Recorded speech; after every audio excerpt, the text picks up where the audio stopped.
of cocoa, offering a reprieve to farmers for the 2025-2026 season.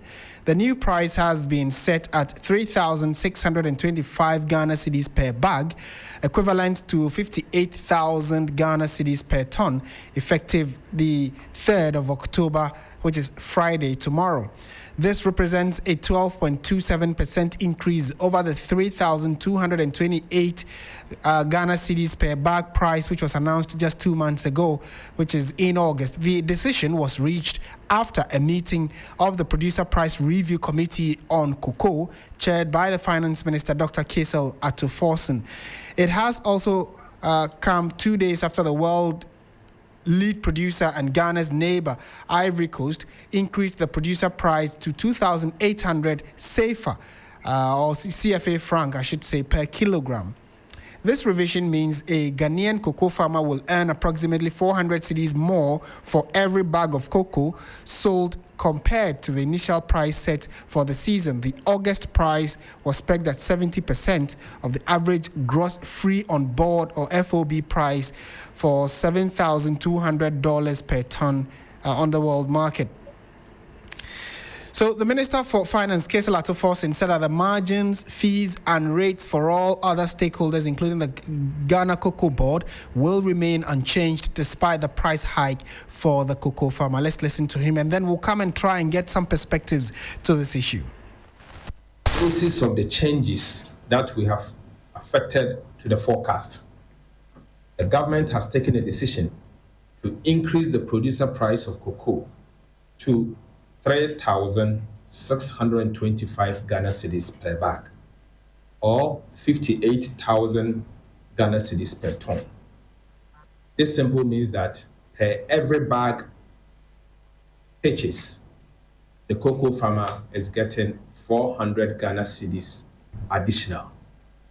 Simply put, to the ordinary cocoa farmer, since my last engagement on the 4th of August to today, every bag you will purchase, you will sell to Cocoa Board, you'll be getting another 400 Ghana cedis, or 4 million Ghana cedis, old Ghana cedis. Ghana Cocoa Board will continue to implement all the interventions to support the cocoa production and the welfare of the cocoa farmer.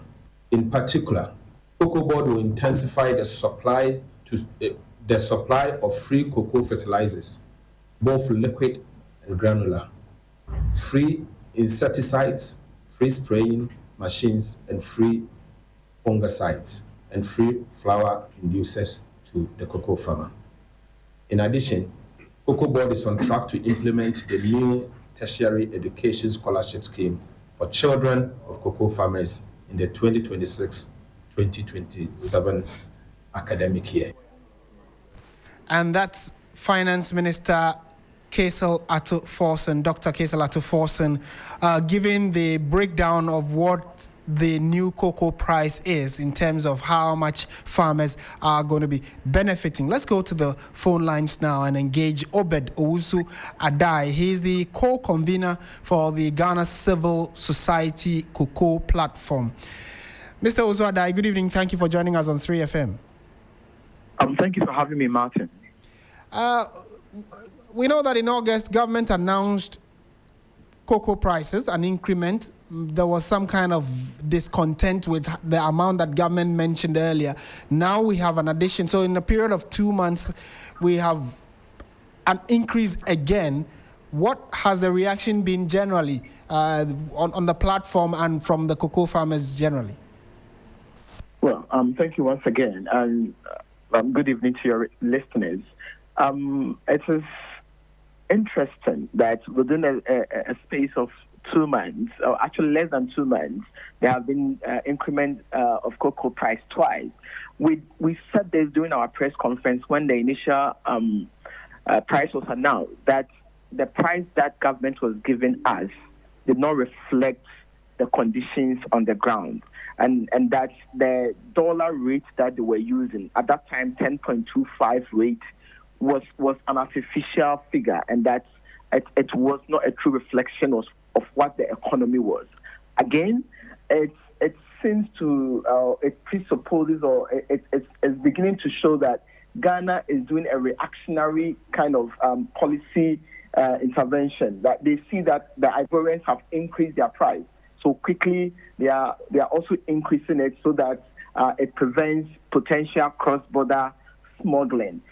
In as much as we welcome the increment, we think it's about time that we had a proper and well-structured way of announcing prices or calculating the farm gate price to avoid these knee-jerk reactionary announcements that is happening. We welcome it, but we still think concrete and permanent kind of solutions needs to be put in place to avoid these occurrences.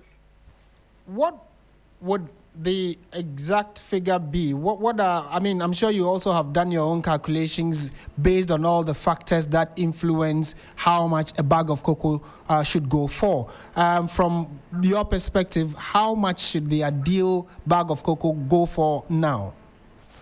We did say it in August that we were expecting not less than 4,000 Ghana cedis for a 64 kilogram of cocoa. So one bag of cocoa should go for not less than 4,000 Ghana cedis.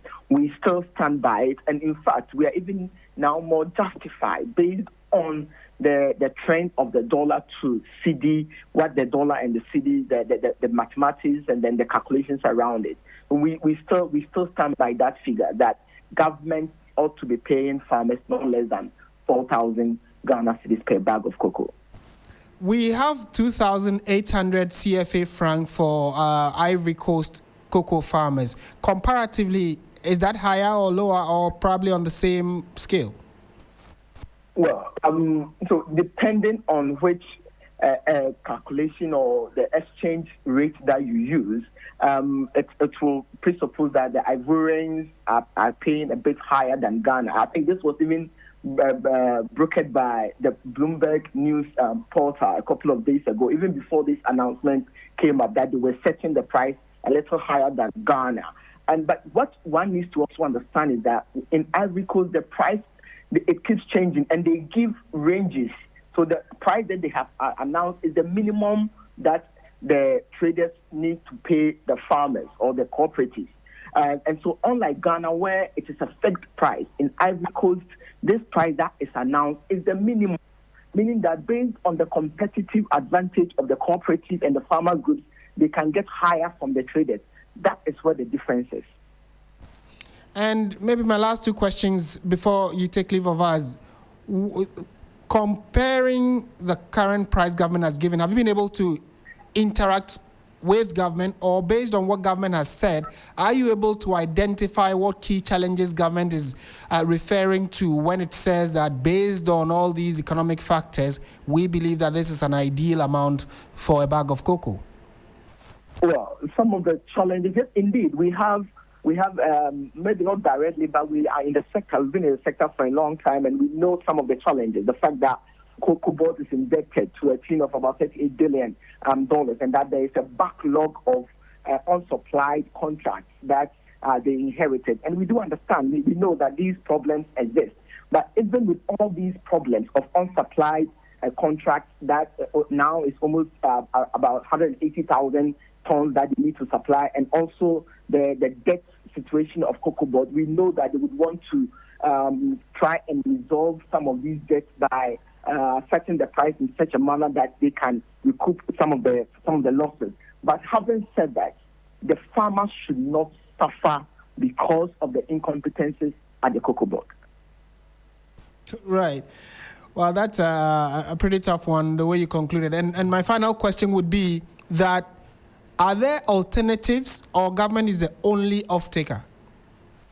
Well, the PNDC Law 81 that sets up the cocoa board makes it very, very explicit that we as farmers are obliged by law to sell our beans only to government.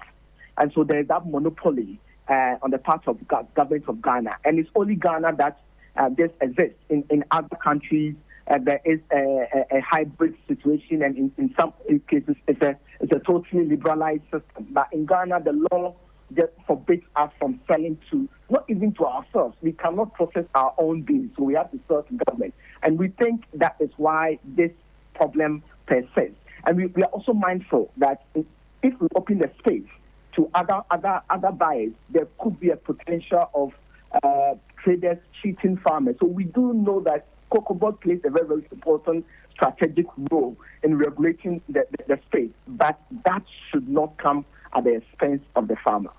Would you advocate, not just you, but do you think that it's time for a review of the law? Well, for the law, it's way long overdue. It's 41 years now, and it hasn't seen any major review. Even though we want to see it reviewed, I think the strategic role cocoa board plays as the marketer of beans, that is a role that we will not be quick to take away from them, because we have seen in situations in other countries where it is liberalized how the traders and private sector is treating the farmers. So yes, we know cocoa board plays a very, very important role, but we are saying that role that they play should not be a basis for cheating farmers of their hard-earned money, because you need to go to some of the communities to see the standard of living of these farmers, and so it's unacceptable that due to the inactions or actions of cocoa board, farmers should suffer this kind of losses. So we are saying that the law is long overdue, but the marketing role of cocoa board should still remain, even if we review the law. Pleasure talking to you this evening. Thank you so much for your time, Obed Owusu-Adai. Thank you very much for having me.